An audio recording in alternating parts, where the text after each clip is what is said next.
ধর্মনগরে প্রয়াত বিধায়ক বিশ্ববন্ধু সেনকে শ্রদ্ধাঞ্জলি নিবেদন। ধর্মনগর ভলান্টারি ব্লাড ডোনার অ্যাসোসিয়েশনের উদ্যোগে প্রয়াত বিধায়ক তথা ত্রিপুরা বিধানসভার প্রাক্তন অধ্যক্ষ বিশ্ববন্ধু সেনকে শ্রদ্ধাঞ্জলি নিবেদন করা হয়। এই উপলক্ষে অ্যাসোসিয়েশনের সকল সদস্যরা বিশ্ববন্ধু সেনের প্রতিকৃতিতে ফুল দিয়ে শ্রদ্ধা জ্ঞাপন করেন এবং তার স্মৃতির প্রতি গভীর সম্মান জানান। শ্রদ্ধাঞ্জলি অনুষ্ঠানে সংস্থার সহসভাপতি বিধান গোস্বামী ও সদস্যা সুক্তা পুরকায়স্থ মহোদয়া প্রয়াত বিধায়কের জীবনের বিভিন্ন দিকের উপর আলোকপাত করেন। সর্বশেষ আলোচনায় সভাপতি চম্পু সোম জানান, অ্যাসোসিয়েশনের নতুন অফিস ঘর প্রাপ্তির পেছনে প্রয়াত বিধায়ক বিশ্ববন্ধু সেনের গুরুত্বপূর্ণ অবদান ছিল। তার সহযোগিতা ও আন্তরিক উদ্যোগ ছাড়া এটি সম্ভব হতে পারত না। সংস্থার পক্ষ থেকে প্রয়াত নেতার সমাজসেবামূলক অবদান স্মরণ করে তার আত্মার শান্তি কামনা করা হয়।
এবারে পুষ্পার্ঘ অর্পণ করছেন আমাদের শ্রদ্ধেয় কোষাধ্যক্ষ অশোক বিজয় ভট্টাচার্য মহোদয়। এবার আমাদের অ্যাসোসিয়েশনের সহসভাপতি শ্রদ্ধেয় বিধান গোস্বামী মহোদয় প্রতিকৃতির সামনে পুষ্পার্ঘ অর্পণ করছেন।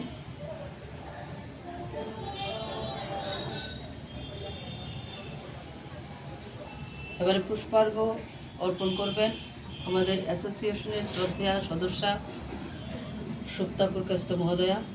আমি সবার কাছে অনুরোধ রাখবো, যারা সদস্যরা রয়েছেন সবাই একে একে পুষ্পার্ঘ অর্পণ করুন।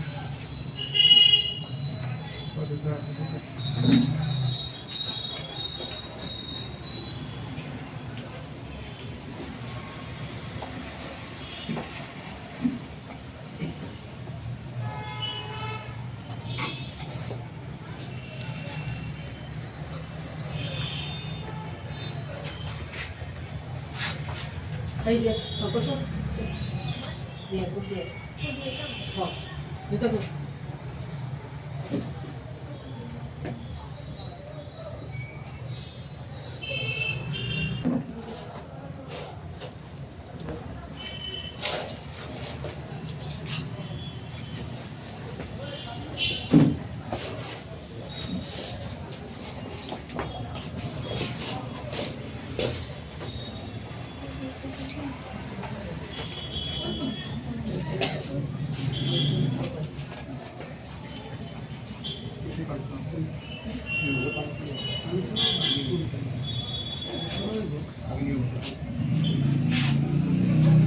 এবারে আমরা স্বর্গীয় বিশ্ববন্ধু সেন মহোদয় আমি ওনাকে সহসভা করছি। এই সহসভাতে ওনাকে আমাদের শ্রদ্ধেয় সহসভাপতি বিধানবাবু অত্যন্ত মূল্যবান আলোচনা করেছেন এবং শ্রীমতী সুক্তা পুরকায়স্থ মহোদয়ও এই বিষয়ে আরও এগিয়ে গেছেন এবং আমাদের অশোক ভট্টাচার্যও আলোচনা করেন, বিস্তারিত ওনারা আলোচনা করেছেন। আমি শুধু একটাই কথাই বলবো যে আমরা একজন সত্যিকারের একজন অভিভাবক আমরা হারালাম,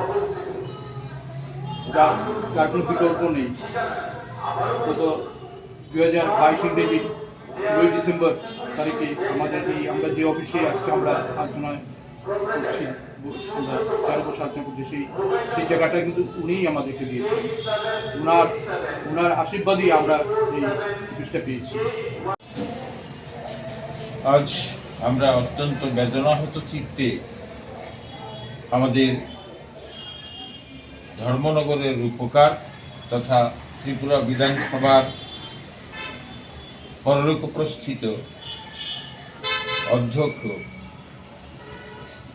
বিশ্ববন্ধু সেন মহাশয়ের স্মরণে আমরা ভলেন্টারি ব্লাড ডোনার্স অ্যাসোসিয়েশনের সদস্যবৃন্দ আমরা একটি শোক অনুষ্ঠান পালন করছি।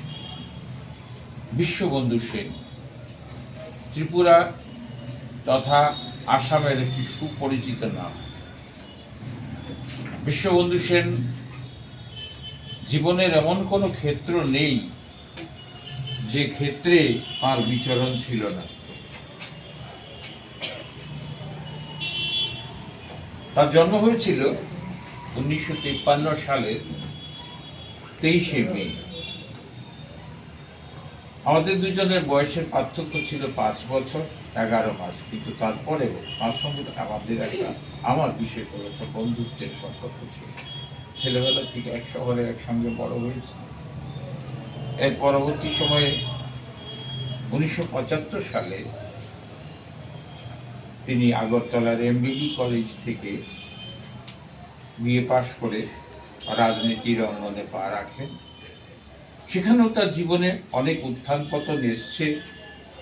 তারপরেও তিনি 2008 সালে নির্বাচিত হলেন ত্রিপুরা বিধানসভার সদস্য হিসেবে। এরপর থেকে পরপর 4 বার তিনি ত্রিপুরা বিধানসভার সদস্য হয়েছিলেন এবং 2018 সালে যখন নির্বাচন হয়ে গেল তখন তিনি ত্রিপুরা বিধানসভার উপাধ্যক্ষ নির্বাচিত হলেন। এর পরবর্তী সময় 2023 সালে যখন বিধানসভা নির্বাচন হলো তিনি ত্রিপুরা বিধানসভার অধ্যক্ষ হয়ে গেলেন। 11তম অধ্যক্ষ ছিলেন আমাদের ত্রিপুরা বিধানসভা। বিশ্ববন্ধু সেন সম্পর্কে কিছু একটা বলতে যাওয়া সেটা সূর্যকে প্রদীপ দেখানোর মতোই হবে। কারণ জীবনের এমন কোনো ক্ষেত্র নেই, মানুষের জীবনের এমন কোনো ক্ষেত্র নেই যেখানে তার বিচরণ ছিল না। একজন নাট্যকার, একজন থিয়েটার শিল্পী, একজন যাত্রা শিল্পী, নাটক লেখা এবং ছোট গল্প লেখা, সব কিছুতে তার দক্ষতা ছিল। খেলাধুলার ক্ষেত্রে আমরা প্রত্যক্ষ দেখতে পাচ্ছি আজকে 3 বছর ধরে তারই অনুপ্রেরণায় চলছে খেলো ধর্মনগর। যাত্রা, নাটক, খেলা এবং আইনগত দক্ষতা তার খুব বেশি ছিল। আইন কানুন খুব ভালো জানতেন। এই যে সময় তিনি উপাধ্যক্ষ ছিলেন তখনও যেমন, যখন অধ্যক্ষ হয়ে গেলেন তখনও বিধানসভার পরিচালনা অত্যন্ত সুচারুরূপে তিনি পরিচালনা করে গেছেন এবং সমস্ত বিধানসভার সদস্যদের প্রশংসা করিয়েছেন যে হ্যাঁ, স্পিকার এরকমই হওয়া উচিত।